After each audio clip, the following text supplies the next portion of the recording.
ปลายหลักปลายหัวพุทธเจ้าแน่เนี่ยนี่ไว้ช่างแง่เนี่ยนี่ไว้หนึ่งเนี่ยวินัยเนี่ยวินัยอันว่านั่นเป็นช่างวินัยญาณว่าอันดีอ่อนหูน้ำหนาผู้กูฉลาดผีกวนตั้งหลายเขาต่อสิ่งแสงขายอาหารเขาดีกว่าที่ไปที่กว่าในโลกาเนี่ยอย่าเพียรพิษให้เปิงให้กาจำมันนี่แม่นั่นวินัยญาณเนี่ยวินัยเนี่ยอ่อนหูเนี่ยอันหนึ่งเนี่ยปลายหลักไปพระพุทธเจ้าเนี่ยวินัยอันว่าเนี่ยมันคือกัดจับไว้ในเยี่ยมกับผ่าโลกามาบ่พระเป็นเจ้าเขาปวดมานี่ก็มันเป็นตราคือโลกามาเต็มมือกำผ่าหลวงจ้าเตี่ยจังปกป้องเปลี่ยนขึ้นมาโลกาหลวงในจริง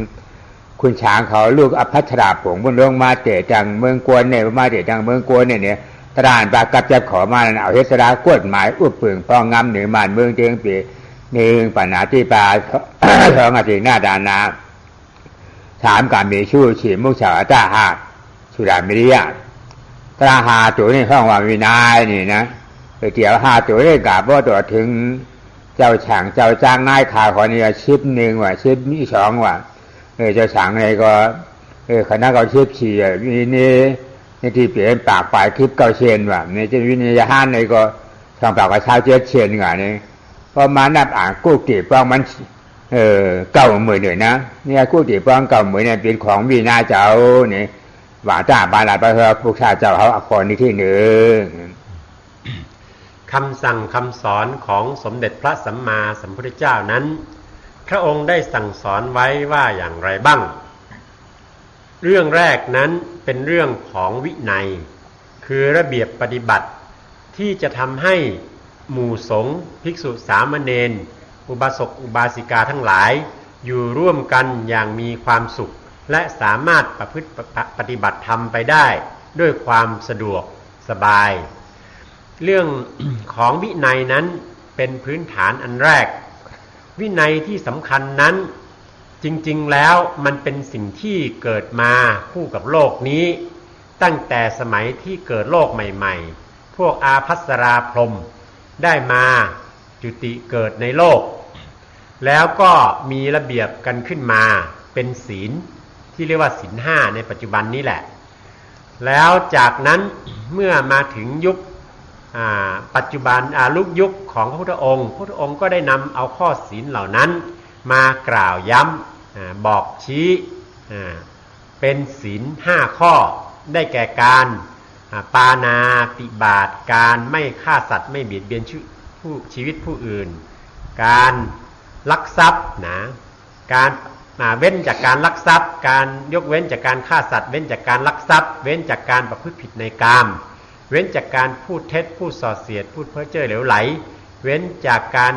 ดื่มสุราเมรัยเครื่องดองของเมาต่างๆศีลทั้ง5ข้อนี้เป็นบาดฐานที่สำคัญศีลของสามเณรแม่ชีที่เป็นศีล10ศีล12ข้อ14ข้อหรือของเณรก็112ข้อหรือศีลของพระภิกษุ227ข้อนั้นก็ล้วนแล้วแต่มีฐานเริ่มต้นมาจากศีล5ข้อนั่นเองเมื่อพระองค์ได้ทรงบัญญัติพระวินัยลงมาอย่างนี้แล้วก็จึงเป็นสิ่งที่เป็นข้อที่ผู้ที่เป็นสาวกทั้งหลายจะได้พึงประพฤติปฏิบัติเพื่อความเป็นระเบียบเรียบร้อยของหมู่คณะของหมู่สงฆ์อุบาสกอุบาสิกาทั้งหลายขอเกียรติพุทธเจ้าเขาไว้ว่าเวลาในวินัยเจ้าเนี่ยชัปปะป่าประชาอักรนำเนี่ยชัปปะตั้งเชิงจังโดยเนี่ยป่าประชาการปราบการนำดีการอันถูกทางถูกตั้งเชิงจังโดยเนี่ยชัปปะป่าประชาอักรนำร่องเลยเฮ็ดการอำดีเตียปานาที่ปาดอติหน้าตานาจ้ากาการอันอำดีจังเชิงจังหลวงอันเพียงเพียก้นอันเพียชัตติฉันชัตวะตั้งเชิงจังดวงเพิ่มเกี่ยวกับหลวงได้นำเฮ็ดอันช่างห่างปองนั้นห่อสปาปประชากรณามเปลี่ยนโควินี้เจ้าข้อที่1ขอลาเจ้าที่1ทีนี้เรื่องของวินัยทั้งหมดนั้นเมื่อว่าโดยสรุปโดยย่อแล้วก็มารวมอยู่ที่คำว่าสัพพะปาปัสสะอการนังคือการไม่กระทำบาปทั้งปวงไม่ทำบาปทั้งปวงอันนี้เป็นที่รวมของพระวินัยการที่ไม่กระทำบาปทั้งปวงนั้น ก็คือการประพฤติตามข้อศีลต่างๆนั่นเองข้อที่สองเนี่ย กู้ชาติและชาติธรรมดาเนี่ยกามาวาจรากู้ฉูหรือภวาจรากู้ฉูหรือภวาจรากู้ฉูเนี่ยร้อยกี่กู้ฉูเนี่ยมีเจ็ดเฉเนี่ยอันเมื่อไกลนั่นในกาเป็นอากู้ฉูตราทั้ง12อำเหตุนี่การทำกู้ฉูตราเจ็ดเนี่ยธรรมดาเลยให้จุ่มกู้เตียนด้านอย่าปันดุอย่าปันเหลียวนี่เป็นโชคตาเดียนะข้อนั้นจะข้อที่สองทีนี้คำสั่งสอนของพระพุทธองค์ข้อที่สองที่เป็นหัวใจก็คือกุศลสูปสัมปทาการทำกุศลให้ถึงพร้อมการทำกุศลให้ถึงพร้อมนั้นทำอย่างไรในข้อแรกนั้นเป็นการเว้นจากการกระทำบาปอกุศลการกระทำทุจริตทั้ง12อย่างนะแต่ว่าในข้อที่สองนั้นกุศลสูปสัมปทาการทำกุศลให้ถึงพร้อมนั้นก็คือการทำบุญทำกุศลนะตามบุญญากิริยาวัตถุทั้ง10อย่างรวมกับตัวที่จะมาประกอบด้วยอันนี้เป็นเรื่องของกุศลสูปสัมปทาหรือการทำกุศลให้ถึงพร้อมกุศลธาตุสัมปทาในการตาหน้าในการฉีดาเนี่ยเป็นเข้าว่ากามาวาจนากู้โฉนี่กามาวาจนากู้โฉนั่นเพราะว่าเขาไม่ได้เห็นไม่ได้สร้างไม่ได้ปองไว้แบบนี้ตาดีตายเปลี่ยนผีเปลี่ยนกวนนั่นมีจางกาดีเลยกาเปลี่ยนมาเนี่ยนะตาหน้าฉีดาตรานั่นนี่ทำได้เปลี่ยนผีเปลี่ยนกวนบ้างได้เปลี่ยนผีเปลี่ยนกวนหน้าไม่ได้หนึ่งตาดีเป็นด่างหลีกองมูกู้โฉเลยเฮ้ช่างห่างปองหัวถึงกาเทียมได้เท่าไรเป็นในตานี่ปั่นก็เย็นนั่นมีจางกว่ามาเนี่ยก็เป็นในพระเป็นจะว่าเฮาปลาลุ่มได้ดีๆใหญ่ปั่นรู้เนี่ยพระผู้กูผู้ใดผู้หนึ่งก็ยาวเนี่ย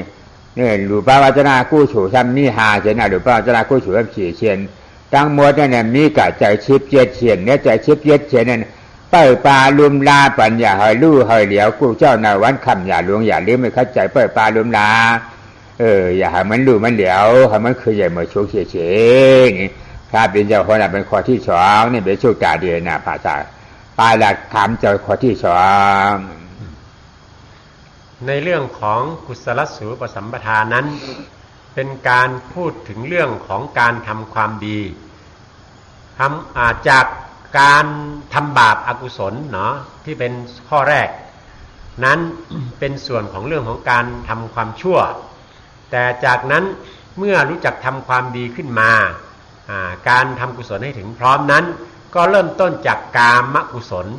กามกุศลนั้นได้แก่การให้ทานรักษาศีลนั่นเองตัวกามกุศลนี้เมื่อประพฤติปฏิบัติแล้วก็ย่อมจะได้รับผลนะเป็นความสุขความสบายต่างๆตามส่วนแห่งกุศลที่ได้ทำสูงกว่านั้นขึ้นไปก็จะเป็นกุศลที่เรียกว่ารูปกุศลและอรูปกุศลตัวรูปกุศลและอรูปกุศลนั้นเดี๋ยวหลวงพ่อคงจะอธิบายเพิ่มเติมต่อไปข้อที่สามเนี่ยป้าลาดใบเขาจะทำข้อที่สามนั่นเนี่ยชามาจิตตาปริโยตาปนำเนี่ยชามาอันว่าอะไรลีหลวนตอนเจชุดเกี่ยวนะปริโยตาปนำมีก็ดีแล้วในศาสนาไม่ได้สังนอกศาสนาเลยสังตั้งมดจังเพียรใจดีใจเมียดจะอ่านทอดหลวนตอนเจป้วนเบื่อเฉียงมดปีนี่มีทางชามาจิตตาปริโยตาปนำเนี่ยพอมาเอาในอัฐากระดาษเสียไปเรื่อยชาจิตตาปริโยตาปนำเนี่ยพอมาเอาว่าได้เฉพาะพระชามาอันว่าลีหลวนตอนเจเนี่ยปริโยตาปนำที่ชุดเตึกใจกู้ฉูอันลีหลวนตอนเจชุดเตึกเป็นนั่นมันอ่ำไล่นางหือดีไล่อันใบมีนางหือดีมีอันใบญ่านางหือดีญ่าอันใบเปลี่ยนนางหือดีเปลี่ยนนั่นเด็กข้าจ๋าเจอกันชอบลีหลวนตอนเจเป็นหนึ่งชอบด่าปริมาสองชอบกระไรกันมากสามอะไรกันมาเสียราถามากนี่ใจกู้ฉูฉีอันนี้เนี่ยใจเสียได้เพราะว่าชาติได้ประโยชน์จากปนามแต่แล้วทอดญาติลีหลวนตอนเจ้เปิ่นอ่ำไรนางหือดีไหลแน่ปีนคอลาดออกปากกำเช่าสั่งสอนจุมาผิวควรข้อที่สามคำสั่งสอนของพระพุทธเจ้าในข้อที่สามนั่นก็คือสมะจิตตะปริโยทปะนังนะซึ่งในอัฏฐกถาจารย์เขียนว่าสะจิตตะปริโยทปะนังซึ่งแปลเป็นไทยว่าการชำระจิตของตนให้ขาวรอบแต่ตัวสมะตัวนี้หมายถึงความดีงามที่สูงสุดนะสมบูรณ์พร้อมนั่นน่ะคืออะไร ก็ขวัญขวายทำให้มันเกิดขึ้นตัวสมจิตตะนั้นทำให้มันเกิดขึ้นทำให้มันครบสมบูรณ์ขาวรอบนั้นตัวสมจิตตะนั้นก็คือตัวมรรคทั้ง4มรรคนั่นเองการได้มาถึงซึ่งโสดาปัตติมรรคเข้าถึงโสดาปัตติผลสกิทาคามีมรรคอนาคามีมรรคอรหัตตมรรคเข้าถึงความเป็นพระอรหันต์อันสุดท้ายนั้นเป็นสิ่งที่ไม่เคยเกิดขึ้นมาเลยในชีวิตจิตใจของเราทำอย่างไงที่จะให้มันเกิดขึ้นมาอันนั้นเรียกว่าสมจิตตปริโยทปนังหรือสจิตตปริโยทปนังในเพียนคอหมอกออกลาดมาในชวบในปากเจ้าช่างชอนจุงมาพอปันพีปันกวนเขาวันเดือน3 วันมือว่าเจ้าเลยมาตึกไรหนึ่งว่าในพอจำตีเมืองอยากจะโจนี่นะนี่เปลี่ยนว่าด่าบ้ายลาดไปพอทุกช่างอะไรมาลาดมาพอเช่นไหนล่ะไหนจริงมืออ่อนตางันเจ้าอำนาจพ่อเจียวมือเลือน8 มวนมือโจถึงเลือน3 มวนในอำนาจพ่อสิบ้องในการผลในน้ำที่ช่างชำนาญการผลในหนาเลือน3 มวนเนี่ยพ่อเจียวเลือน3 มวนนั่นกายแล้วไปในที่ในเมืองอยากจะโจเล่นกาเปลี่ยนกวนยิงกวนใจเขาทั้งเสียงทั้งหมดคำพองอติมานุงผ่านเลืองฉางการเปลี่ยนยาฮันเจ้าฉางเจ้าจ้างนายข่าวกวนยิงเห็นไหมนะดังยิงดังจ่าที่มาเฮ็ดเจ้าฉางจ้างนะฮะนายข่าวคำพองก็ได้มากเลยผูคำพองก็ได้มากเลยผูจ้าอันได้มากอำเนโผฉะนั้นไม่ได้ถึงหมอกรรมเชียนศีลานะเชียนศีลาวิชุทธิหมอกรรมเพราะเลยมากเลยผัวได้แต่เดี๋ยวพิษเชียนศีลาได้เปิดพิษได้นะเปิดเบียศีลาวิชุทธิผู้หันจานผู้จานหลวงตีเขามาเมานำเสด็จมาเฮ็ดยาหารจะเนี่ยถ้าปีนี้จะมาปุกจังไว้คอลาดอ่อนจางชุดเปิดวันเดือน3 มื้อว่าอากูชาชาแล้วทำถ้าบาปเราชาอากูชาหนามก็เป็นอากูฉูอันนั้นดีได้เชียนทั้งหลวงอย่าไปเฮ็ดนี่กู้ชนะชาติธรรมดากาเป็นใจกู้ฉูกับมาวัจรากู้ฉูและบาวัจรากู้ฉูหรือบาวัจรากู้ฉูหรือกู้ฉูมีชิบยึดเชียนนั้นอ่ำได้นะคือเดชไหลชาติเจ้าปริโยจาปานามใจอันลีหล่วนต้นเจ้ข่าวเฉยเฉยเปินหลวงพัดวัชมหามานากิริสาจ้ากะอ่ำนี้นั่นในจริงอ่ำไล่หนังคือดีไรให้คัดจะให้เผยมาเนี่ยจราฉามคอเนี่ยเยืองอ่านมุงหันหรือรอกี่ผู้รู้จักนั่งเสียงดังลงในพระเป็นเจ้าหออันเจอที่หันถึงเดือยหันจากอริยะเขาเจ้าช้องเฮงปลายช้องปาก50นั่นเองเพราะว่ามันจะเนี่ยมึงมันผ่ายทั้งหน้าเขายหันจากเขาเจ้าช้องเฮงปลายช้องปาก50อันนี้ไว้เจ้าจ่าเจ้าดันที่เกิดขึ้นมาเนี่ยพอจับเฮกังรับไว้พวกติดในทั้งหน้ามาทีนี้ข้อธรรมอันที่เรียกว่าพุทธโอวาทที่สำคัญทั้ง3 ข้อนี้พระองค์ทำไมไม่แสดงเมื่อแต่ครั้งแรกที่ทรงแสดงปฐมเทศนาอย่างนั้นก็เพราะว่าตั้งแต่เวลานั้นมาเนี่ยผู้ที่ได้พบพระพุทธองค์ได้ฟังธรรมของพระองค์แล้วก็บรรลุธรรมเป็นพระอริยบุคคลไปทั้งหมดพระอริยบุคคลทั้งหลายนั้นศีลของท่านเนี่ยมันบริสุทธิ์หมดจดโดยธรรมชาติอยู่แล้วต่อมาเมื่อเวลานานขึ้นนะพระพุทธองค์จึงได้มาแสดงในเรือน8 ม้วนเรือน8 ม้วนต่อถึงเรือน3 ม้วนตั้งแต่วันเพ็ญเดือน8จนถึงถัดมาอีกปีถึงวันเพ็ญเดือน3นั่นแหละเป็นเวลานานถึงขนาดนั้นณขณะนั้นเองก็มีสาวกเกิดขึ้นมากมายที่เป็นสาวกที่เป็นปุถุชนก็มีมากเมื่อมีมากอย่างนั้นแล้วเพื่อให้หมู่สงฆ์สามารถอยู่รวมกันได้พระพุทธองค์จึงได้กล่าวโอวาทปาติโมกข์อันนี้ขึ้นมากล่าวถึงตั้งแต่เรื่องของศีลนะฮะคือสัพพปาปัสสะอาการนังการไม่ทำบาปทั้งปวงกุศลสูปสัมปทาการทำกุศลให้ถึงพร้อมสจิตตปริโยทปนังการชำระจิตของตนให้ขารอบที่เรามาแปลบ้านเราว่าศีลสมาธิปัญญาอันนี้พระองค์ทรงประกาศในภายหลังเนาะเมื่อมีคนที่เป็นปุถุชนภิกษุที่เป็นปุถุชนเกิดขึ้นมาอันนี้เป็นพุทธโอวาทนะเจ้าเปิดอ้วกเปิดชดเปิดปากเจ้าลาดการ3 ข้อแน่ในเยื่องานเจ้าในหนึ่งสภาพปประชาการนามนั่นนางคือผีกวนดังเสียงดังหลวงทั้งหมดจังพิษอันมีอยู่ที่แน่เมืองผีเมืองกวนในเตรียมเลยกับเป็นเนื้อป่าหญ้าฉีผูมีให้ได้เปลี่ยนผีเปลี่ยนกวนเฉลี่ยเฮ็ดสร้างทางปองการต่างหน้าการฉีล่า หรือพระวจนะกู้ฉูน้ำนั่นในพระปิญญาเยี่ยงไว้ดีนั่นในข้อที่หนึ่งเนี่ยกุศลชาติธรรมดานางหรือผีก้นอยู่นั่นท่านเปลี่ยนผีเอาครับเปลี่ยนผีแท่งเปลี่ยนช้างเอาครับเปลี่ยนช้างแท่งนางครับวันนี้ออกป้นม้วนอะไรในพระผูกผีผูกช้างแล้วมันในใกล้เย็นเชี่ยเปลี่ยนสีผูกงั้นเนี่ยถ้าเปลี่ยนจะซ้ำเยี่ยงไว้จริงๆเพราะว่ากุศลชาติธรรมดาสมาธิเจ้าปริโยดาปนามนางคือผีก้นอันเลยเปลี่ยนผีเปลี่ยนก้นอย่างนี้จริงอ่ำร้อนต้านเกิดเจียเจ็บตายเปลี่ยนผีก้นเลยเกิดเจียเจ็บตายอยู่เปลี่ยนก้นเลยเกิดเจียเจ็บตายอยู่นางคือผีก้นชักว่าอันเลยเปลี่ยนผีเปลี่ยนก้นเยี่ยนั่นที่ออกป้นมุ่นร้อนต้านเกิดเจียเจ็บตายพอถึงที่นี่ป่านกัดเย็นนั่นเนี่ยพระปิญญาจังห้อยชาติเจ้าปริโยดาปนามทีนี้พระองค์ทรงแสดงเรื่องของศีลเรื่องของวินัยขึ้นมานั้นโดยมีพระประสงค์อย่างไรพระองค์ทรงมีพระประสงค์ที่จะให้ผู้ที่ได้มาเกิดเป็นคนหรือมาเกิดเป็นเทวดาแล้วนั้นไม่ได้ตกต่ำลงไปสู่อบายที่ทุกข์ที่ลำบากจึงได้บัญญัติศีลบอกเรื่องศีลขึ้นมาเพราะถ้าผู้ใดปฏิบัติศีลแม้แต่ศีล5ข้อนี้ให้ดีแล้วก็ย่อมจะไม่ตกสู่อบายจะได้กลับมาเกิดเป็นมนุษย์หรือเกิดเป็นเทวดาที่สูงขึ้นไปอันนี้จึงบัญญัติเรื่องศีลไว้ให้อันที่สองเรื่องของกุศลสูปสัมปทาการทำกุศลให้ถึงพร้อมอันนี้ก็เกี่ยวข้องกับเรื่องของสมาธิที่พระองค์ทรงสั่งสอนไว้นั้นก็เพื่อให้คนเมื่อได้เกิดมาแล้วหรือเทวดาเนี่ยทำอย่างไรถึงจะมีชีวิตที่มีความสุขละเอียดอ่อนขึ้นไปกว่านั้นก็คือการเจริญสมาธิเจริญสมถภาวนาต่างๆเหล่านั้นพระองค์จึงได้กล่าวถึงเรื่องกุศลสุปสัมปทาการทำกุศลให้ถึงพร้อมเมื่อทรงสอนให้คนได้มีคนเทวดาและพรหมต่างๆเนาะได้รู้ถึงข้อธรรมที่จะทำให้ตนเองยกระดับชีวิตของตนเองให้สูงขึ้นไปเรื่อยๆอย่างนั้นแล้วอันสุดท้ายพระองค์ก็ทรงสั่งสอนให้มนุษย์เทวดาและพรหมทั้งหลายนั้นได้รู้ถึงข้อธรรมหรือวิธีการที่จะทำตนให้พ้นจากทุกข์จากความเวียนว่ายตายเกิดที่ว่าสจิตตปริโยทปนังการชำระจิตของตนให้ขาวรอบ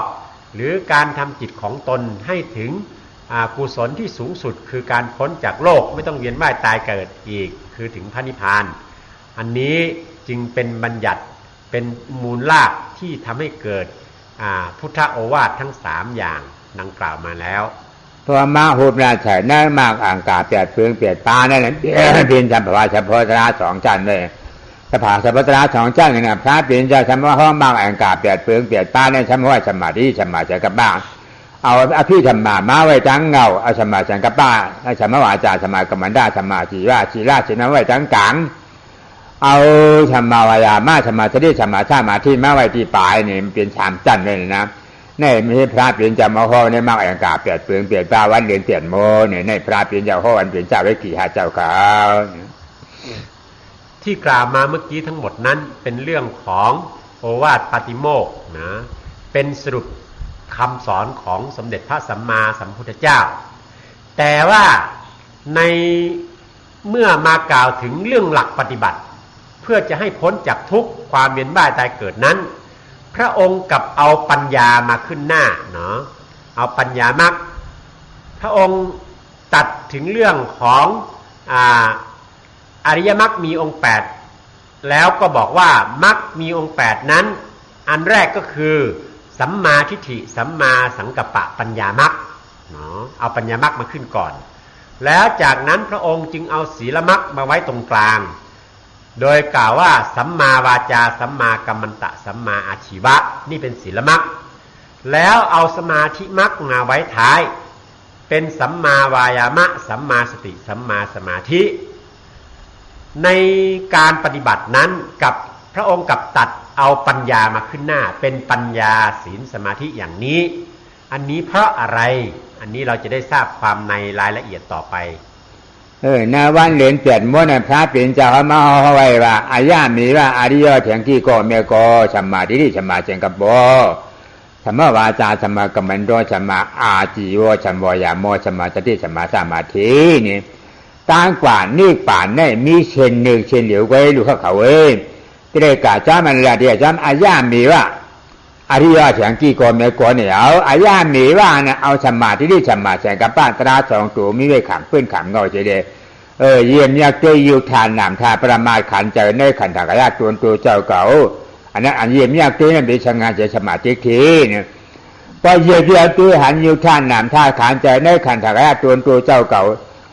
เจ็บเจียนต้วงตรวจเนี้ยชานขึ้นมาในสมาสังเทพเป็นช่างหลาเนี่ยสมาแสงกับป้าสมาแสงกับป้าเนี่ยมันให้การช่างหลาให้การภาวนาว่านั่นยังไงภาวนาว่านั่นเฮ็ดนำเพราะการภาวนาเฮ็ดนำหนาเฮ็ดนำเสียเบื่อเนี่ยนะเฮ็ดนำในสมาธิที่นั่นเองสมาธิที่นั่นทำเฮ็ดสังบาลิงบาวดิงกระดาเนี่ยทำเฮ็ดนำก็นำได้สมาวิยามะให้ยังไงสมาวิยามะสมาแสงกับป้านะเฮ็ดนำหนาเนี่ยเพราะมันหันเจี๊ยบเรื่องมันว่นไปว่าอันเจี๊ยบเนี่ยใจของเก่าอันใจของพิมพ์ใจของก้นใจของเก่าของไม่ของยิ่งของใจสางเป็นของปรมัตถาฉัพภาวะยุทานนามทาปรมาฉัพโพกุยในการยุทานนามทาปรมาฉัพโพตรานั่นเนี่ยเพราะมันเปลี่ยนมาลูกกะเปลี่ยนมาก็ลูกกะอันเปลี่ยนมาลูกกะได้เป็นอนิจจาอันเปลี่ยนมาลูกกะอันเปลี่ยนมาลูกกะในอ่ำอุปเปิงพองงามมันในอ่ำบางครั้งอย่าให้เปลี่ยนก็เปลี่ยนอย่าให้ลูกก็ลูกอนัตตาฉัพโพนี่กะเป็นอนัตตาฉัพโพกุยนี่อันเปลี่ยนมาเสียลูกกะเป็นมาลูกกะเนี่ยเป็นช่างเป็นทุกข้าขานใจนี่อันทุกข้าขานใจนี่อย่าไปขานใจในก้มบานไหล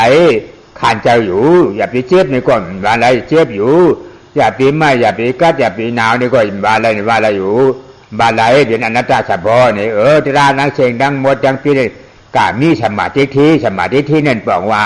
อนัตตาสัพพอหันถึงอนัตตาสัพพอนี่สมาธิที่นี่เนี่ยเป็นตราเหตุตาจีหอดถึงเตียนเลยเกิดเจ็บตายดังนั้นเมื่อมา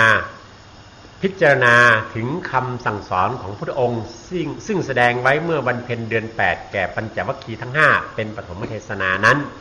พระองค์ทรงแสดงเรื่องของมรรคมีองค์8ไว้ว่าอะยะเมวะอริโยอัตถังคิโกมัคโคเสยยะที่ทังสัมมาทิฏฐิสัมมาสังกัปปะสัมมาวาจาสัมมากัมมันตะสัมมาอาชีวะ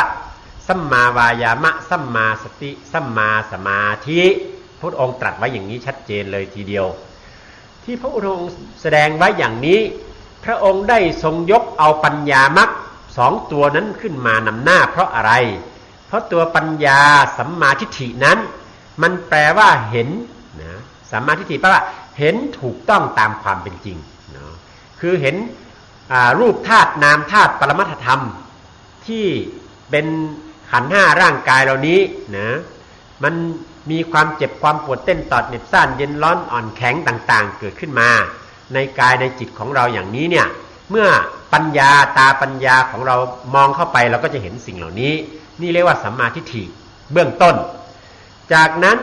เมื่อเห็นสิ่งเหล่านี้แล้วก็เอาปัญญาสัมมาสังกัปปะนะปัญญาสัมมาสังกัปปะตัวนี้แปลว่าพิจารณาค้นหานะค้นหาความจริงเมื่อเห็นความเจ็บความปวดความรู้สึกต่างๆเกิดขึ้นแล้วก็พิจารณาเข้าไปในสิ่งเหล่านั้นว่าความจริงของสิ่งเหล่านี้เป็นอย่างไงเมื่อค้นเข้าไปก็จะเห็นว่าบรรดาความเจ็บความปวดความทุกข์ทรมานต่างๆที่เกิดขึ้นในกายในใจหรือแม้แต่ความสุขทั้งหลายก็ตามนั้นเมื่อพิจารณาดูแล้วมันเกิดขึ้นดับไปเกิดขึ้นดับไปอยู่ตลอดเวลาเปลี่ยนแปลงอยู่ตลอดเวลาทั้งวันทั้งคืนเป็นอนิจจังเหมือนภาษาบาลีเรียกว่าอนิจจังเปลี่ยนแปลงอยู่ตลอดเวลาเกิดขึ้นแล้วก็ดับไปเมื่อมันเป็นอนิจจังเปลี่ยนแปลงอยู่ตลอดเวลาอยู่อย่างนี้แล้วเรามีความรู้สึกว่าเป็นเราเป็นตัวเป็นตนเกิดขึ้นแล้วไปพยายามบังคับสิ่งที่มันเปลี่ยนแปลงอยู่ตลอดเวลานี้ไม่ให้มันเปลี่ยนแปลงให้มันเป็นอย่างใจเราความทุกข์มันจึงเกิดขึ้นนะเป็นทุกขังเนาะถ้ามีความเป็นเราไปพยายามจะบังคับสิ่งที่บังคับไม่ได้สิ่งที่มันเปลี่ยนแปลงตลอดเวลาแล้วน่ะมันจะเกิดความทุกข์ขึ้นมาเห็นชัดทันที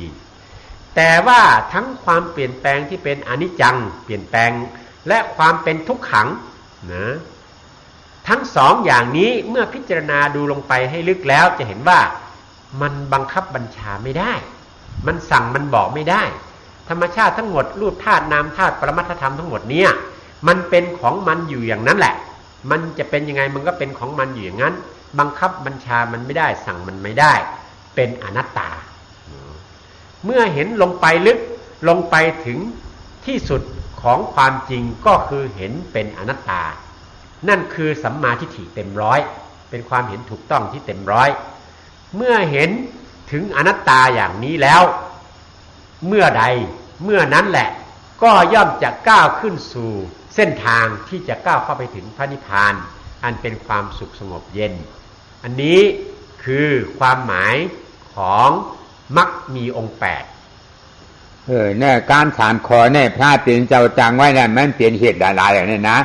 ผลจะพาเป็นเจ้าใบลานป้าเนี่ยนะเพราะเนี่ยเหตุมันเนี่ยเพราะมีเหตุแล้วเนี่ยอย่างเดียวมีผลเนี่ยเพราะเหตุแบบนี้เนี่ยมีผลพระเป็นเจ้าเขาเนี่ยมันใจว่าจ้าห้อเนี่ยผลนะว่าจ้าห้อเนี่ยเหตุเนี่ยตั้งหมดจานเพียนเนี่ยเพราะผู้ใช้เหตุแล้วเพราะเปลี่ยนเหตุแล้วเนี่ยก็เหตุเปลี่ยนเหตุเพราะเหตุเนี่ยก็จะเลยมาเหตุเพราะเปลี่ยนเหตุนี่ก็จะได้ทำจะได้เปลี่ยนผลที่ไหนมันเหตุมันไหนมานะเพราะเหตุนี้นี่ก็ผลเลี้ยงที่ได้เกิดขึ้นมาปันพอเขาเปลี่ยนเหตุให้นี่ก็ผลให้ท่านได้รับหมดเย็นหายกว่ามันเป็นอย่างนั้นนะพระเป็นอย่างว่าผู้ชาเจ้าเนี่ยตราจังหมดจังเพียนเนี่ยโชกเหวินาเหอภิธรรมมาเห็นว่าหลัดเนี่ยมาการถามข้อมือไกลนั่นแหละจริงเพราะมาหูปลาไปเนี่ยมีไว้เหตุเปียจายอนว่าอันเดียวไว้เนาะเหตุว่าเหตุนะไปเชี่ยว่าเป็นผลเนี่ยพระเจ้าเพราะเหตุอันดังอ่ะนะพระเจ้าเพราะผลอันดังเนี่ยเพราะมีเหตุก็มีผลเพราะมีเหตุก็มีผลตราจังหมดมีเหตุหมดเพราะมีเหตุหมดผลเนี่ยเกิดขึ้นมาหมดเป็นปีเลยอากุศลธรรมธรรมดาเนี่ยเป็นเหตุเพราะเหตุอากุศลธรรมดาเนี่ยเป็นเหตุแล้วเนี่ยผลอากุศลนั่นดีเกิดขึ้นมากอะไรเกิดขึ้นมาในอาปายาสีบุ๋มวิ่งอนาติริสาปิกาสุริเกปิสีบุ๋มกันในกุศลธรรมธรรมดาเพราะเหตุกุศลเรียกผลกุศลนั่นดีเกิดขึ้นมากอะไรผลมันเกิดขึ้นมาเปลี่ยนกวนเปลี่ยนผีเปลี่ยนช้างก็เลยเพราะเหตุทำจิตใจปริยจ่าประนามเหตุนั่นทำดีเองกาบเหตุนั่นทำดีเกิดขึ้นมากเลยล่ะเหตุนั่นเนี่ยถ้าว่าแม่ก็อาเฉียงที่ก็แม่ก็เป็นตั้งกามาผลนี่ป่านก็จะสมาธิสมาเสียงกับป้าตราสองเจเนี่ยเป็นเหตุมากก็ทำเป็นเหตุสมาทำเป็นเหตุผลเนี่ยเพราะว่ามาก็เนี่ยมีเหตุมากก็ในกรมผลมากันก็มีนะมากเพราะผลมาเกิดขึ้นมาผลมาขึ้นเปลี่ยนเหตุขึ้นผลก็ซ้ำจ้าคือเกิดไรนี่เขาเปลี่ยนเสียบเพี้ยนเปลี่ยนเหตุผลกันเนี่ยตราทางหมดจางเปลี่ยนมีเหตุผลช่างมีไว้เนี่ยเพราะปองจะว่าเหตุปิจายเหตุนั่งเหตุปัจจัยย่อเป็นเจ้านั่นเป็นผลนั่นเป็นปิจายนั่นเป็นผลนี่เหตุผลตราสองตัวก็เพราะเหตุนี้ก็ผลดีเกิดเหตุได้ก็ผลให้เกิดเพราะวางเหตุให้ก็ผลให้รับเพราะวางเหตุนี้เลยผลดีรับมันเป็นมาเช่นนั้นทีนี้ทำ3ข้อที่เป็นโอวาทปาติโมกข์นั่นน่ะทำไมพระองค์ถึงแสดงขึ้นมาทำ3ข้อนั้นเมื่อพิจารณาแล้วเป็นเรื่องของเหตุทั้งนั้นเลยพระพุทธองค์ทรงแสดงเหตุเป็นเบื้องต้นแล้วแสดงผลเป็นเบื้องหลังเบื้องท้ายทำไมถึงแสดงที่เหตุเพราะว่าการแสดงที่เหตุนั้นน่ะจะทำให้เราได้รู้ว่าถ้าเราเจริญเหตุชั่วคือสัพพะปัปปะสะอาการนังเราก็ย่อมจะได้รับผลชั่วเป็นผลเนาะทีนี้กุศลสุภธรรมปทาถ้าเราทำเหตุดีทำกุศลความดีเราก็จะได้รับผลดีเป็นผลนะได้รับความสุขสบายเป็นผลทีนี้ถ้าเราทำเหตุอันข้อที่3สัจจิตตปริโยทปนังคือการมาเจริญมรรคมีองค์8อันนี้เป็นเหตุที่จะทำให้เราพ้นจากความดีความชั่วไปสู่ที่ไม่มีดีไม่มีชั่วไม่ต้องเกิดไม่ต้องตายคือนิพพานที่สงบเย็นอันนี้พระองค์จึงแสดงเป็นลำดับอย่างนี้ดังนั้นเมื่อเราเข้าใจถึงความหมายของการแสดงโอวาทปาติโมกข์ของพระพุทธองค์อย่างนี้แล้วเราก็จะรู้ว่าพระองค์ทรงแสดงเหตุเป็นสำคัญมีอะไรมันเกิดมาแต่เหตุเท่านั้นเองถ้าเราเจริญเหตุทุกข์เราก็ย่อมจะได้รับผลทุกข์ถ้าเราเจริญเหตุสุขเราก็จะรับผลสุขนะอันนี้มันเป็นธรรมชาติเป็นธรรมดาเป็นเหตุเป็นผลคล้องจองกันอย่างนี้เมื่อเราเข้าใจอย่างนี้แล้วเราจะทำอะไรเล่าเราก็มีหน้าที่ที่จะต้องเจริญเหตุสุขนะเพื่อจะให้เหตุทุกข์นั้นมันดับไปเมื่อเหตุทุกข์นั้นดับแล้วผลทุกข์ก็ดับ ถ้าเราไม่เจริญเหตุสุขมันดับผลสุขก็ไม่มีเนาะอย่างนี้เป็นต้นอันนี้เป็นเรื่องของเหตุและผลทั้งสิ้นอันได้เหตุทุกข์เลยเหตุสุขเหตุทุกข์เหตุสุขเลยผลเหตุผลสุขเหตุทุกข์เลยผลทุกข์เหตุสุขเลยผลสุขตราสองตัวนะเหตุสุขเลยผลสุขกันเหตุสุขเนี่ยเป็นอะไรอย่างหนาเนี่ยเป็นสมาธิที่สมาธิก็มากแองการนะผลสุขก็นั้นเป็นอะไรล่ะเป็นที่ลดท่าเสียจ่าเตียนอัตตาที่วิที่ฉากิริชารับหมดเย็นหายแล้วนั่นฮาวาชาวป่าที่ชานิบาตเนี่ยเตียนคันธาห้าเปิงห้าป้าอ่ำจอมเปลี่ยนจอมมีอ่ำในเกิดเจ็บเจ็บแต่นั่นเป็นยังไงอนุป่าที่ชาในบัดนี้นี่ลดท่าเนี่ยอนุป่าที่ชาในลดท่านิบาเนี่ยมีนี่ลดท่าตราสองตัวอันหนึ่งคันธามีอยู่นั่นฮาวาที่ชาในลดท่านิบาตอันคันธาอ่ำมีแล้วอ่ำได้เจได้จังสันเทียงได้เกิดเจ็บเจ็บตายแล้วนั่นนะฮะขันธานิลธานิบาเนี่ยอันนั้นเป็นผลโชคนะเหตุมันเป็นสมาธิที่สมาสังกัปปะทีนี้ในเรื่องของเหตุทุกข์และเหตุสุขนั้นอะไรเป็นเหตุทุกข์อะไรเป็นเหตุสุขเนาะตัวเหตุสุขนั้นก็ได้แก่ตัวปัญญาสัมมาทิฏฐิและสัมมาสังกัปปะปัญญามรรคนั่นเองคือตัวเห็นตัวดูตัวพิจารณานะปัญญาสองชุดนี้เมื่อเจริญเหตุสุขอย่างนี้แล้วก็ย่อมได้รับผลสุขผลสุขนั้นคืออะไรผลสุขนั้นคือนิโรธะหรือนิพพานความสงบเย็นเนาะทีนี้ในส่วนของเหตุทุกข์นั้นเดี๋ยวหลวงพ่อคงจะอธิบายเพิ่มเติมต่อไปสัมมาทิฏฐิสัมมาสังกัปปะเนี่ยเดี๋ยวกล่าวก็เดี๋ยวกี่ผู้กูเขากูก็กูควรปลองใจดีๆจ้างกามาโผนี่ป่านเนี่ยหรือเฉยสัมมาทิฏฐิสัมมาสังกัปปะเนี่ยอันจ้างเอาเลยเฮ็ดเหยาอันต่างเสียเลี้ยงเสียเนี่ยจ้างสังเหตุเนี่ยจ้างกว่าเมืองกวนเนี่ยเมืองผีเนี่ยเป็นชนะเป็นวินีเนี่ยจ้างกว่าเมืองช้างเนี่ยเป็นชังหลาเป็นโชคจาเนี่ยจ้างกว่านี่ป่านก็ยังเป็นชังเป็นอาทิสัมมาสัมมาทิฏฐิสัมมาสังกัปปะเนี่ยเพราะว่าเขาปล่องใจเลี้ยงใจเข้าใจตราตุนแล้วในก็เขาก็ทีโมกว่านี่ป่านก็เย็นหนึ่งเก่าดังนั้นในเรื่องของสัมมาทิฏฐิและสัมมาสังกัปปะเนี่ยมันจึงเป็นสิ่งสำคัญมากเพราะมันเป็นเหตุให้ถึงมรรคผลนิพพานความสงบเย็นหรือนิโรธะในเมื่อเรามาพิจารณาตามพระไตรปิฎกทั้งสามนั้นตัวพระวินัยนะนั้นเป็นเหตุเนาะเป็นเหตุที่จะทำให้เราได้พ้นจากที่ทุกข์ที่ลำบากนะคืออบายทั้งหลายคือตัวศีลตัววินัยได้มาเกิดเป็นมนุษย์และเทวดาส่วนการเป็นการเจริญสมาธิต่างๆเหล่านั้นมันก็เหมือนกับพระสูตรเนาะเมื่อเราปฏิบัติตามพระสูตรคือปฏิบัติตามสมาธิแล้วสมถะแล้วเราก็จะได้ไปเกิดเป็นพรหมเนาะสูงขึ้นไปอีกถ้ามาถึงอันที่สามคือพระอภิธรรมพระอภิธรรมนั้นก็คือตัวปัญญามรรคสัมมาทิฏฐิสัมมาสังกัปปะสองตัวนี่แหละถ้าเรามาเจริญขึ้นมาแล้วมันเป็นเหตุทำให้เกิดการเห็นความจริงแล้วก็เป็นเหตุให้เข้าถึงพระนิพพานที่สงบเย็นหรือนิโรธะเพราะว่าอันกาจอมตั้งเชิญในมันในมากโผนี่ป่านั่นเนี่ยใครเฮ็ดอย่างนี้พระปิ่นเราเขาเจ้าเป็นพระมาเฮเขาปรินิพพานกับขันธ์ที่ขันธาห้าเปิงห้าป้ามจอมปิ่นจอมมีมได้เกิดได้เกิดได้เจ็บได้ตายแล้วในสังอรหันต์จากเขาเจ้าเนี่ยอ่านหูอนันตะอันแสงเขียมันเห็นได้เขาปรินิพพานนั้นมันเห็นมีใช้นั่นสัมบุตระนั้นในสังปฏิกาผู้ถ่ายเขาเจ้านั่นในช้างเนี่ยจ้ากากาเป็นอริยะเขาเจ้าอันเขาขานจานจ้าอนุปาที่ชานี่ปานกาเป็นรันจางเขานั่นนี่สังว่าเปลี่ยนก้นกาก้นไปในโลกาเลยค่อยกินในบ่อมหันทำบ่จับจิบกันกับเชียงไงหน้ากว่านี่ปานก็จะมันกี่ก้นเจ้าพระเป็นเจ้าหนึ่งฉูในชาเสียเชียงเชียกู้กี่6 ล้าน1 แสนเนี่ยมันกี่ก้นเจ้า60 ล้าน1 แสนเนี่ยนะกะทิปอบนให้เขาก็นี่ปฏิบัติกระเทียนกว่าเนี่ยมันนำกันหน้าเนืองนะเอามากอ่างกาสมาธิสมาสังกัปปะมากอ่างกาในที่การร้อนๆนี่ที่ในเมืองผีเมืองกวนนั่นมาเตรียมปีกุโตถึงยามเดี๋ยวในสมัยสังราเนี่ยเอา สัมมาวาจาสัมมากัมมันตสัมมาวาสัมมาอาชีวะมากเองก็ให้กว่าเปลี่ยนผีเปลี่ยนคนนี่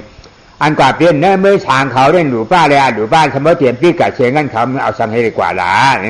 เขาเอาสัมมาวายามาสัมมาสติสัมมาสมาธิอ่อนหูนานหน้าจะแจ้งกรรมนี่ได้ฌานอภิญญาโลกิสมาปาดีกว่านี่เขาก็พอป่องแจ้งเลี้ยงใจการขอเนี่ยเขาเคยก่อตั้งเช่นเรา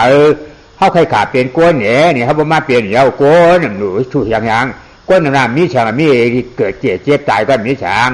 กาเปลี่ยนผีน่ะกาเปลี่ยนผีเนี่ยทำดีมาเปลี่ยนเสียงมาเปลี่ยนก้นในก้นหนังกาทำดีอย่างดีว่าเกิดเจ็บตายก้นหนังกากาเปลี่ยนช้างทำดีเป็นช้างน่ะก็มันนานตายกันทีนี้มาเกิดเจ็บตายถ้าเหมือนอย่างก้นเอาก้นในก้นหนังกาน่าข้าวจังโลกีกัดเย็น3 เซนนั่นไม่ได้จริงกามีอยู่เกิดเจ็บตายนางเป้าจังหนาเขาเจ๊กเลยบอกป้วนม้วนหลอดไหลนี่ตั้งอะไรบอกป้วนม้วนหลอดเกิดเจ็บตายเนี่ยนี่เอาฉัมมาที่ฉัมมาฉันก็มาฉัมมาที่เยี่ยมยากด้วยในขันธากายาตัวจูเจ้าเก่าสมาเสกป้าเพราะว่ามันเกิดขึ้นมาตราตัวเลยเกิดขึ้นมาก็ในขันธานั้นอนัตตาเจ้าของเฮาหนอ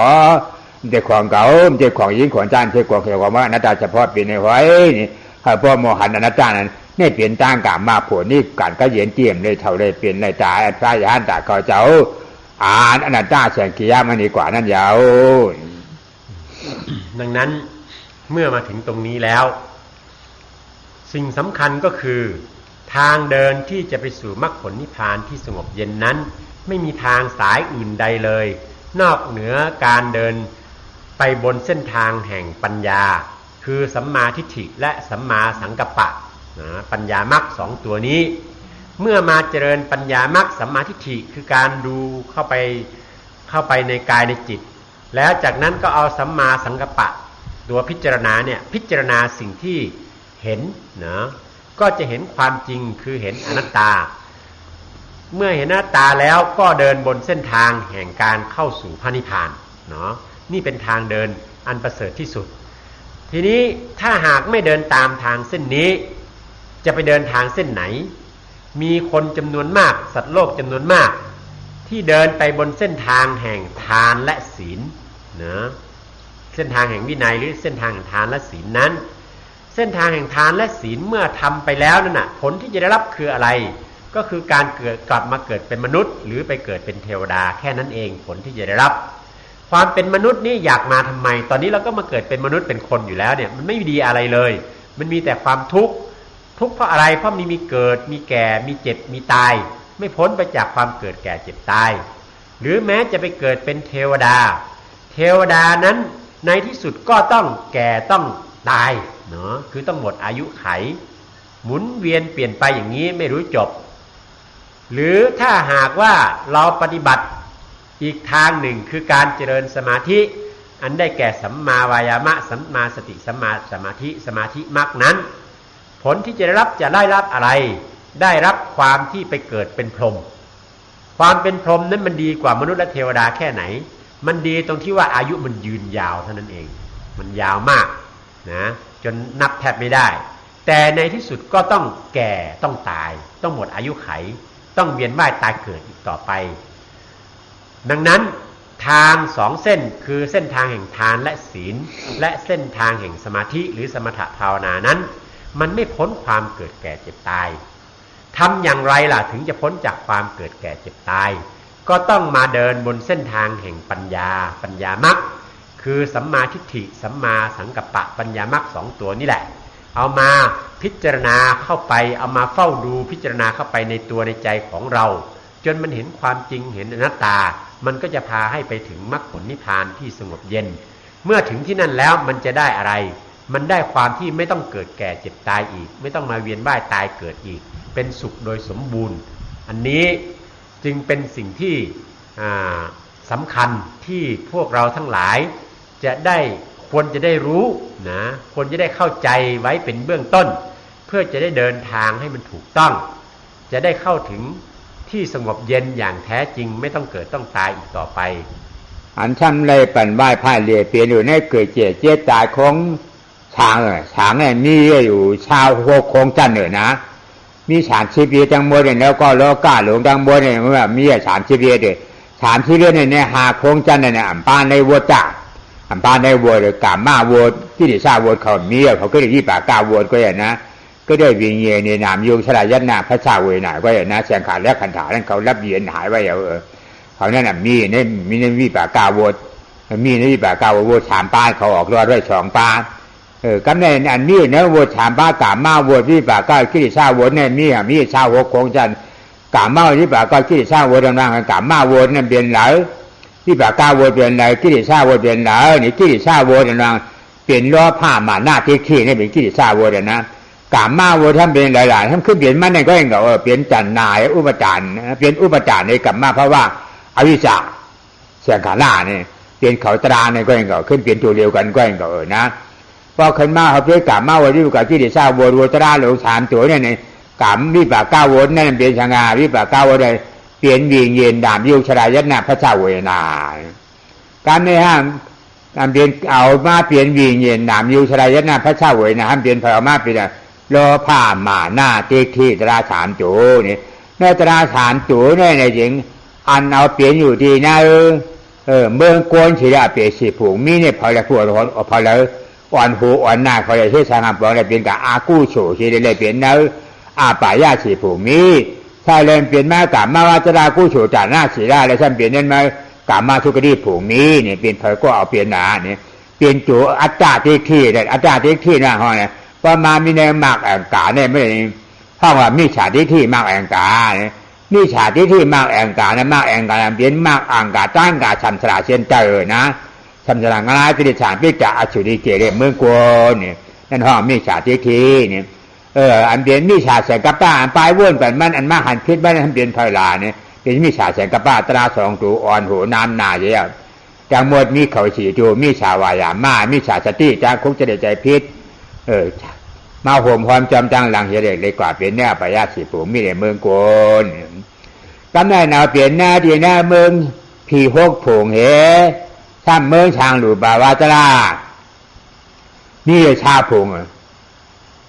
ทั้งหมดเนี่ยนี่ไว้อยู่เนี่ยชาวหกคงจันเนี่ยทำเปลี่ยนสังเอาเปลี่ยนเนี่ยหมาหน้าเนี่ยหมาหน้าดังรอผ้าเอาหัวหน้าที่เอาเปลี่ยนผีเอาเปลี่ยนช้างนี่ว่าเปลี่ยนอนาการเนี่ยไปเลยเปลี่ยนผีเปลี่ยนช้างอะไรว่าเปลี่ยนอรหันต์ตาหมาหน้าเมี่ยวนี่นะก็หมาหน้าเมี่ยวดีเนี่ยสุชาติว่าชาหาผลก่อนเลยเมื่อเปลี่ยนเดี๋ยวนั้นออกม้วนป้วนดอนม้วนเดี๋ยวนี้ก็ยังว่าไปเปลี่ยนอรหันต์จ่าเป็นอนาการโดยเรียกเปลี่ยนช้างสักการโดยเรียกเปลี่ยนช้างอนาการเปลี่ยนช้างชาติปานาเปลี่ยนผีนี่ที่ได้เปลี่ยนอยู่ในเจนานในความที่เดินทางพ้นไปจากความเวียนว่ายตายเกิดนั้นผู้ที่ได้นำหน้าเราไปเป็นตัวอย่างก็คือพระพุทธเจ้าปฏิกับพระพุทธเจ้าพระอรหันต์ทั้งหลายจำนวนมีมากมายมหาศาล24อสงไขยแสนอะไรต่างๆเหล่านี้นะฮะจำนวนมากมายมากทีนี้ผู้ที่เหลือนอกจากนั้นเป็นผู้ที่ต้องเวียนว่ายตายเกิดอยู่เวียนว่ายตายเกิดอยู่ที่ไหนอยู่ในกามวัฏฏะนะอยู่ในกามนะในวิบากกวัฏฏะอยู่ในวิบากคือการรับผลของการกระทำต่างๆเหล่านั้นในกิเลสวัฏฏะหมุนเวียนอยู่ในวัฏฏะทั้ง3ที่หมุนเวียนทั้ง3นี้ตัวที่มาหมุนเวียนอยู่ในกิเลสวัฏฏะนั้นอะไรเป็นเหตุก็มีโลภะความโลภโทสะความโกรธโมหะความหลง3ตัวนี้เองกิเลส3ตัวนี่แหละที่เป็นกิเลส3กลุ่มนี่แหละที่เป็นเหตุเนาะทำให้เวียนว่ายตายเกิดเนาะอันถัดมาก็กรรมวัฏฏะเนาะกามวัฏฏะนั้นก็คือการหมุนเวียนอยู่ในกามการหมุนเวียนอยู่ในกามนั้นก็คือตัวตัณหาวิชาทั้งปวงนั่นแหละที่มันมีอยู่เมื่อยังมีตัณหาอยู่นั้นก็ทำให้ต้องเวียนว่ายตายเกิดอยู่ในกามภพกามภูมิทั้งหลายทั้ง26ภพภูมิเนาะกามภพนี่มีมนุษย์มีเทวดาเนาะที่เป็นกามภพอันนี้หรือไปเวียนว่ายอยู่ในรูปภพหรืออรูปภพที่เป็นพรหมทั้งหลายเหล่านั้นอันนี้เป็นกามวัฏฏะทีนี้วิบากวัฏฏะก็คือ การไปเวียนว่ายนะชดใช้หนี้บาปหนี้กรรมนะต่างๆในรูปภพอรูปภพอะไรต่างๆเหล่านั้นอันนี้เป็นที่ที่เวียนว่ายตายเกิด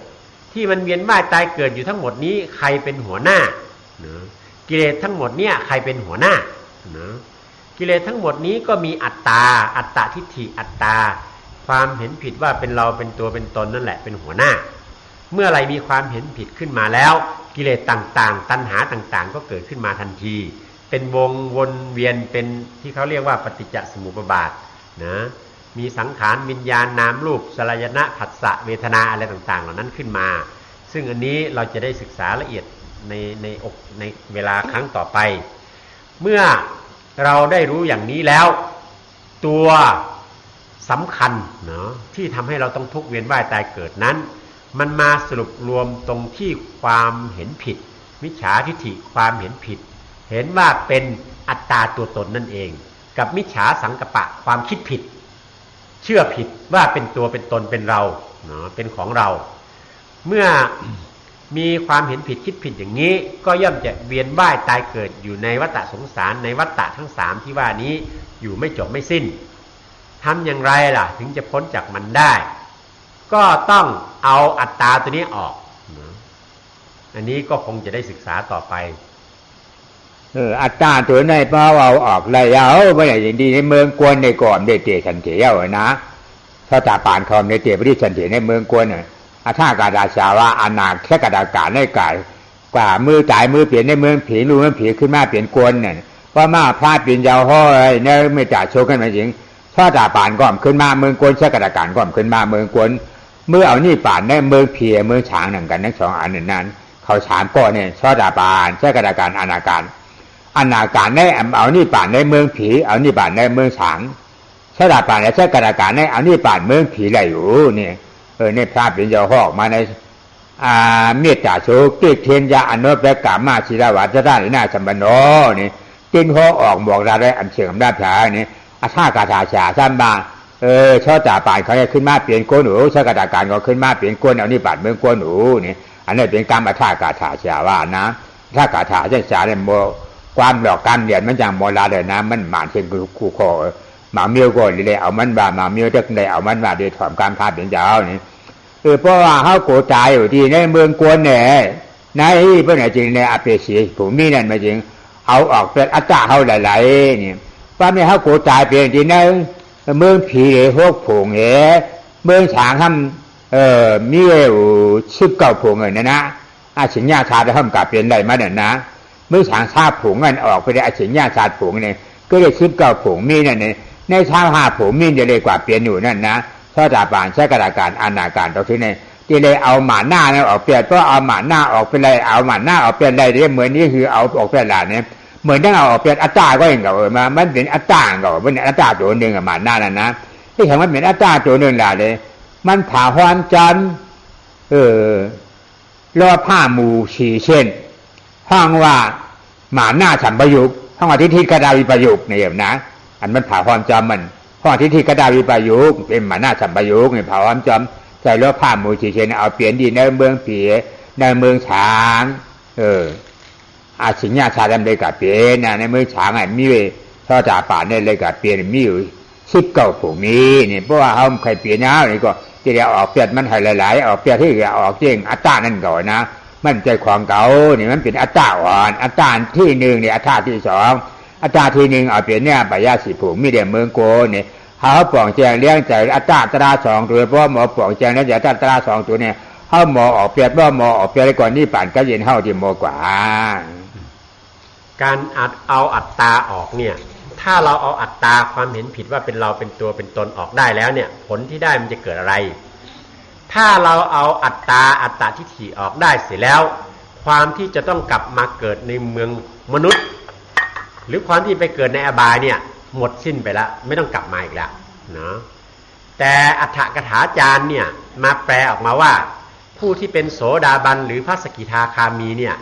เมื่อตายแล้วไปเกิดบนสวรรค์เนาะแล้วยังกลับมาเกิดในโลกมนุษย์อีกมาทำความเพียรในโลกมนุษย์แล้วถึงจะได้บรรลุธรรมอย่างนี้อันนี้เป็นคำพูดของอัฏฐกถาจารย์อัฏฐกถาจารย์เนี่ยบางอย่างก็เชื่อได้บางอย่างก็เชื่อไม่ได้เนาะ ต้องพิจารณานะที่เชื่อได้นั่นคือคำสั่งสอนของสมเด็จพระสัมมาสัมพุทธเจ้านะเป็นหลักเราต้องเอาไปเทียบกับคำสั่งสอนของสมเด็จพระสัมมาสัมพุทธเจ้าดังนั้นผลที่จะได้รับจากการเอาอัตตาออกก็คือความที่ไม่ต้องกลับมาเป็นคนแต่จะไปเกิดเป็นเทวดาหรือไปเกิดเป็นพรหมในความไปเกิดเป็นเทวดานั้นมี6ชั้นในความไปเกิดเป็นพรหมนั้นพรหมจริงๆนั้นมี20ชั้นแต่ผู้ที่เป็นโสดาบันแล้วเนี่ยไม่ไปเกิดเป็นพรหมที่ไม่มีความรู้สึกนะที่ชื่อบาลีเมื่อกี้ผมจำไม่ทันไม่ไปเกิดตรงนั้นเพราะถ้าไปตรงนั้นแล้วมันไม่ใช่ที่อยู่ของพระอริยเจ้าเนาะก็พรหม19ชั้นนะครับบวกกับเทวดาอีก6ชั้นก็รวมเป็น25ชั้นผู้ที่บรรลุธรรมเป็นโสดาบันบุคคลเป็นสกิทาคามีบุคคลอัตตาตายขาดแล้วก็มีที่จะไปเกิดอยู่ใน25ชั้นนี้เนาะเท่านั้นเองนะถ้าหากว่าได้บรรลุธรรมที่สูงกว่านั้นเนาะสูงกว่านั้นก็จึงจะไปเกิดในชั้นที่สูงกว่าชั้นของเทวดานะคือไปเกิดในชั้นของพรหมที่ว่าเรียกว่าพรหมชั้นสุทธาวาสเนาะเป็นพวกพระอนาคามีทั้งหลายเหล่านี้นะทีนี้ความที่เวียนว่ายตายเกิดทั้งหลายเหล่านี้เนี่ยตอนที่จะข้ามพ้นจากความไปเกิดในอบายภูมิเป็นเปรตอสุรกายสัตว์นรกสัตว์เดรัจฉานหรือความไปเกิดเป็นมนุษย์นั้นต้องทำลายอัตตทิฏฐิความเห็นผิดว่าเป็นเราเป็นตัวเป็นตนแต่ตอนที่จะข้ามพ้นจากกามมาพบกามมาภูมิคือความไปเกิดเป็นเทวดาทั้ง6ชั้นนั้นจะต้องทำลายอะไรต้องทำลายมานะความถือตัวถือดี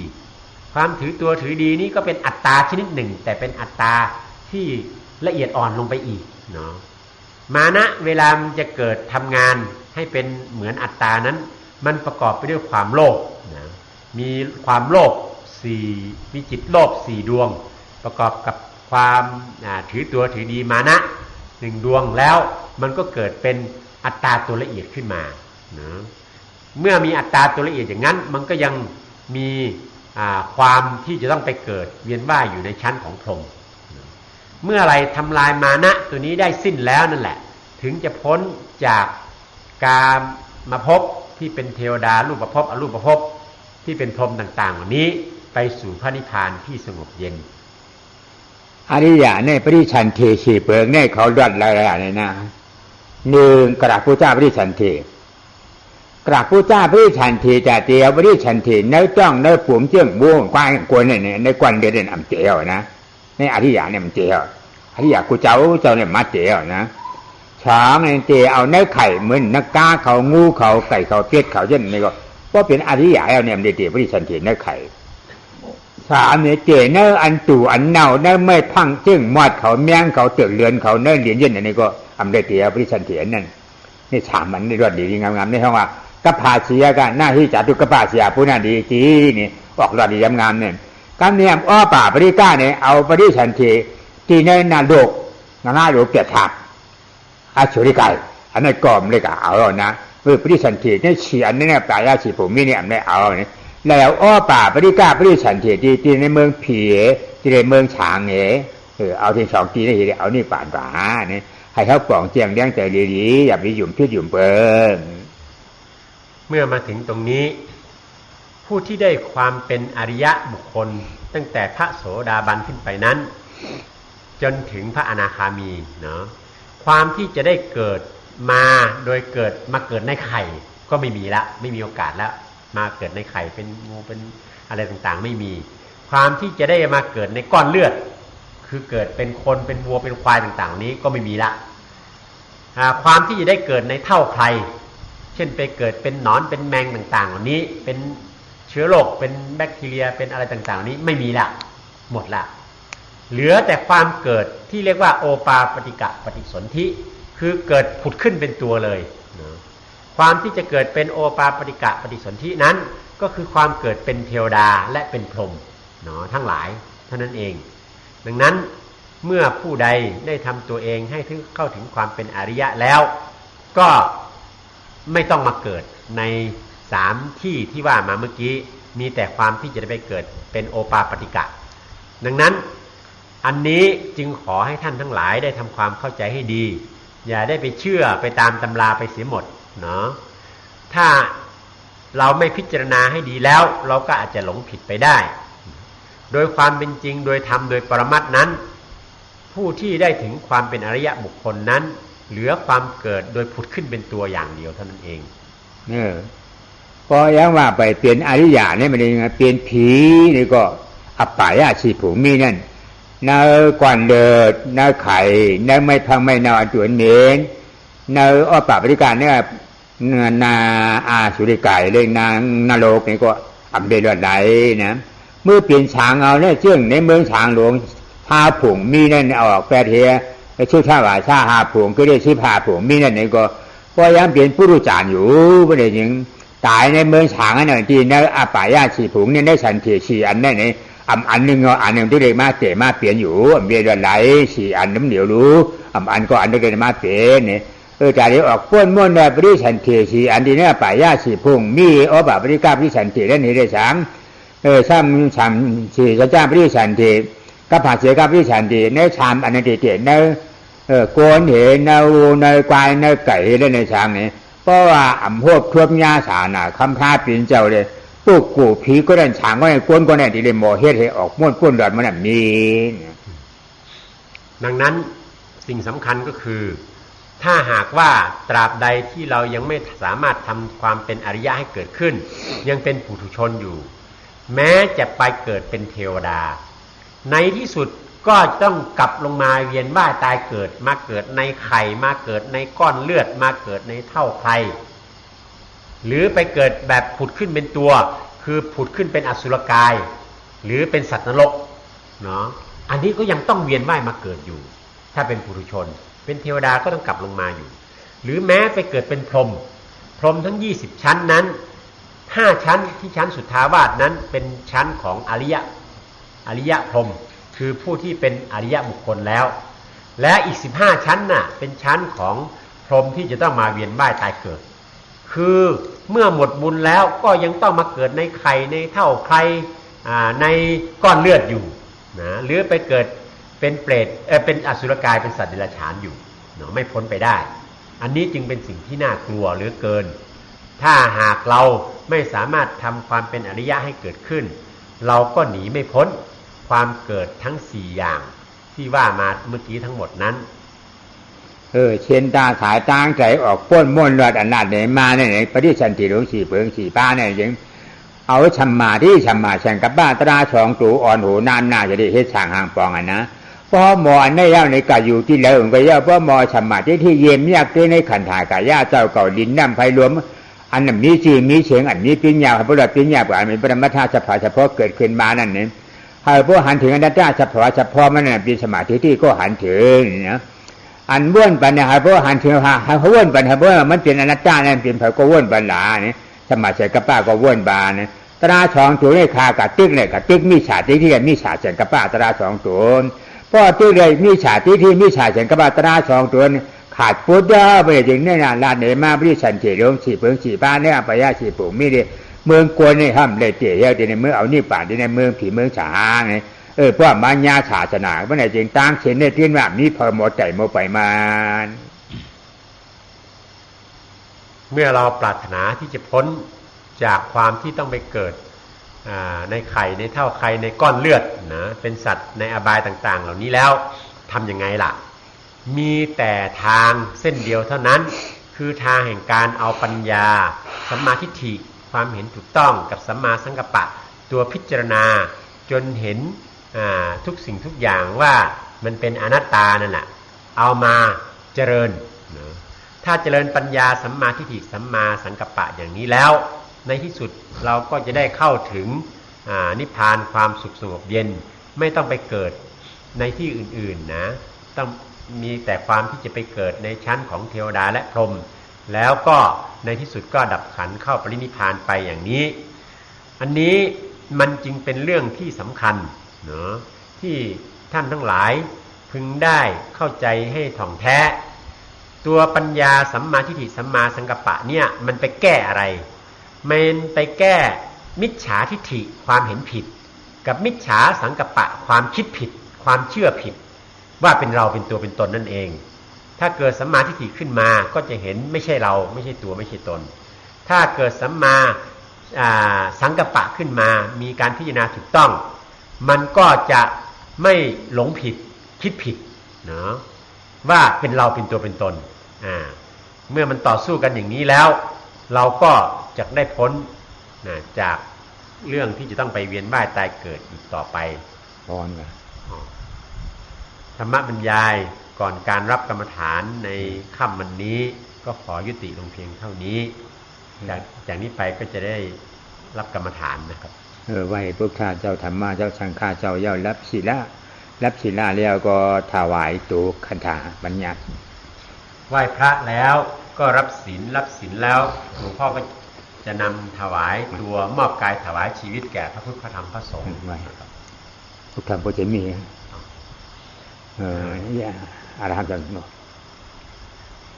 ไหว้พระนะครับพุทธังปูเชมิธัมมังปูเชมิสังฆังปูเชมิอหังพันเตทิฏฐานินาสหะ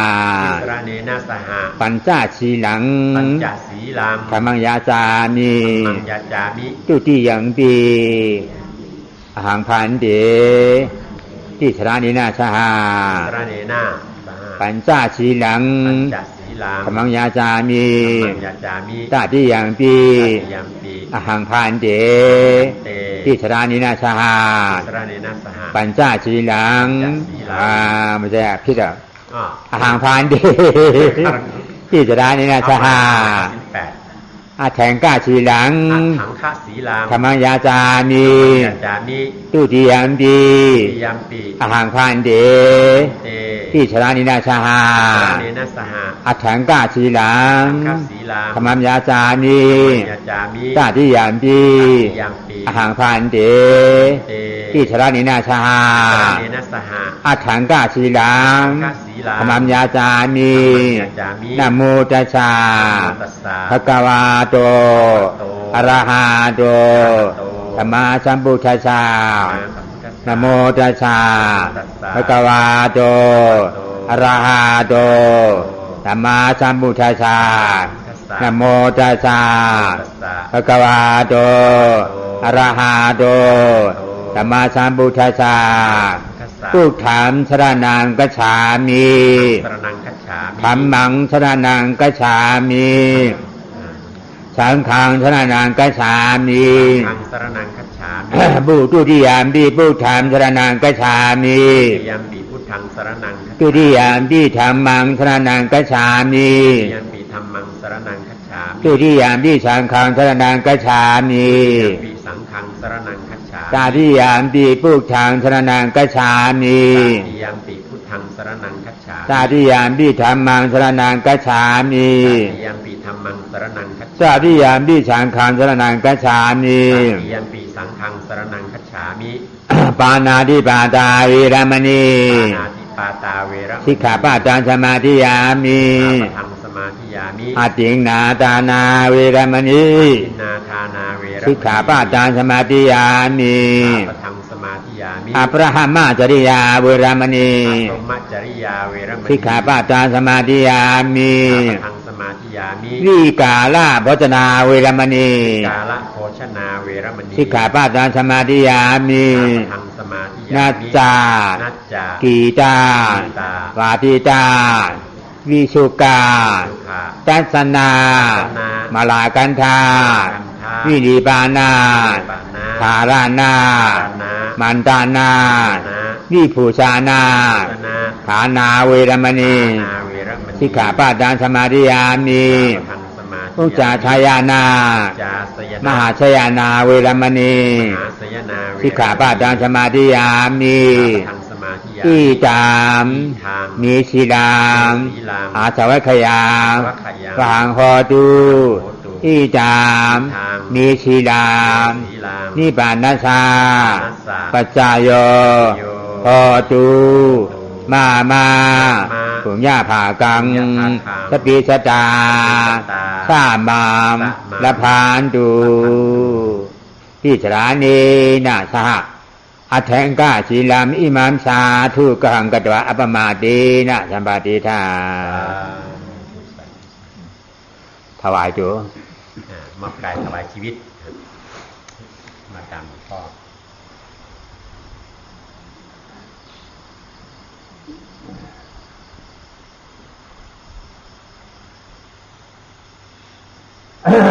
พุทธาบูเชมิธรรมังบูเชมิสังฆังบูเชมินะโมตัสสะภะคะวะโตอะระหะโตอนัตตวาทิโนโกตโมธัมมานาชานะโมตัสสะภะคะวะโตอะระหะโตอนัตตวาทิโนโกตโมธัมมานาชานะโมตัสสะภะคะวะโตอะระหะโตอนัตตวาทิโนโกตโมธัมมานาชาอิมาหังอัตตภาวังอุทาชาปริจาจามิอิมาหังอัตตภาวังธรรมชาปริจาจามิอิมาหังอัตตภาวังสังฆาชาปริจาจามิมาปุญญาภากังสติสตาสามามละพานดูสามามละพานดูสามามละพานดู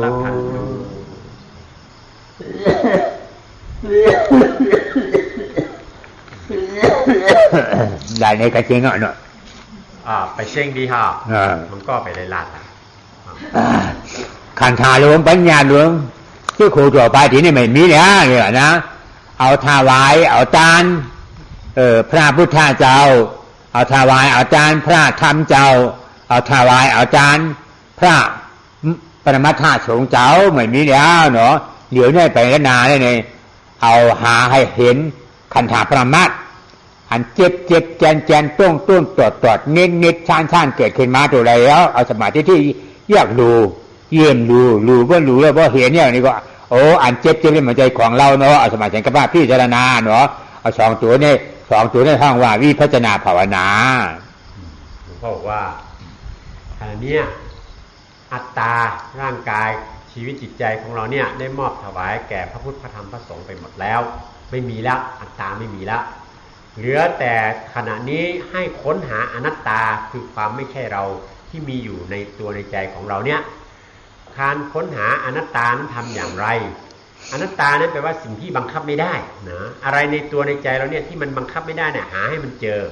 จริงๆแล้วทุกสิ่งทุกอย่างที่มีอยู่ในตัวในใจเราเนี่ยบังคับไม่ได้สักอย่างเลยวิธีหาทำอย่างไรให้หลับตาเนื้อเปิดตาใจหรือตาปัญญามองเข้าไปข้างในเมื่อมองดูเข้าไปข้างในแล้วเราก็จะเห็นนะเห็นสภาวธรรมต่างๆเกิดขึ้นเป็นความเจ็บความปวดเต้นตอดเย็นร้อนอ่อนแข็งเป็นรูปภาพเป็นเสียงเป็นกลิ่นเป็นรสต่างๆเมื่อมันเกิดขึ้นมากระทบใจรู้สึกขึ้นมาแล้วให้พิจารณาเอาปัญญาสัมมาสังกัปปะนั้นพิจารณาลงไปในความเจ็บปวดเต้นตอดเจ็บซ่านเหล่านั้นว่ามันเป็นอนัตตามันทำไมเป็นอนัตตาเพราะมันบังคับไม่ได้นะมันบังคับไม่ได้ก็ไม่ใช่ของเราเมื่อไม่ใช่ของเราก็คืออนัตตานั่นเองพิจารณาเข้าไปในทุกอันทุกอย่างที่มันเกิดขึ้นเราจะเห็นทุกสิ่งทุกอันนั้นน่ะมันเป็นอนัตตาอย่างนี้นี่คือวิธีการเจริญวิปัสสนาภาวนามันเกิดขึ้นมานอกขันนะนอกขันอุทจารปงชานไปเชียงใหม่กรุงเทพพายาเมืองพันในงานการงานทุกอย่างมันเกิดขึ้นมาในงานทุกอย่างมันเกิดขึ้นมาอะไรก็ย่อเกิดขึ้นมาหน้าเนาให้เฮาชนเฮานาดังหมดดังพิษนี่มันเกิดขึ้นมาก็ โอ้อนัตตาเอาดีเจอรู้จักอันปรุงฌานนั่นนี่เกิดขึ้นมานั่นนะมโนตระวาจาเนี่ยเอาที่นั่นเนี่ยพิจารณาเราโอ้อนัตตาไม่ใช่ของเราเนาะเนี่ยพิจารณาพอเอาเนี่ยพิจารณาอนัตตาไม่ใช่ของเราเย้าเนี่ยเอาสมาธิที่เยี่ยมยากรู้ที่มันไม่ใช่ของเราให้เห็นดีสภาวะมันไม่ใช่ของเราถ้าหากว่ามันไม่เห็นสิ่งภายในมันพุ่งออกไปข้างนอกเป็นจิตพุ่งออกไปข้างนอกเวลามันพุ่งออกไปข้างนอกไปคิดถึงเรื่องอะไรก็ตามมันออกจากใจของเรานี่ไปใจจิตใจของเรานี่มันคิดนึกขึ้นมาคิดนึกขึ้นมาแล้วเมื่อมันคิดนึกขึ้นมาอย่างนั้นก็ให้เอาตาปัญญาสัมมาทิฏฐิเนี่ยเฝ้าดูเฝ้าพิจารณานะที่ใจที่มันคิดนึกนั้นเมื่อพิจารณาตรงนั้นแล้วเราก็ใส่ปัญญาสัมมาสังกัปปะตัวพิจารณาลงไปว่าไอ้ที่มันคิดนึกฟุ้งซ่านออกไปเนี่ยก็บังคับไม่ได้มันเป็นอนัตตานะเมื่อพิจารณาอย่างนี้แล้วใจที่ฟุ้งซ่านแลบออกไปนั้นมันก็จะเงียบสงบลงไปเพราะมันเป็นอนัตตาไม่ใช่ของเราอันนี้คือการพิจารณาสิ่งที่มันมาจากข้างนอกนะเรื่องที่มันมาจากข้างนอกบอกอันนี้ก็เป็นคำแนะนำเบื้องต้นเท่านี้ก่อน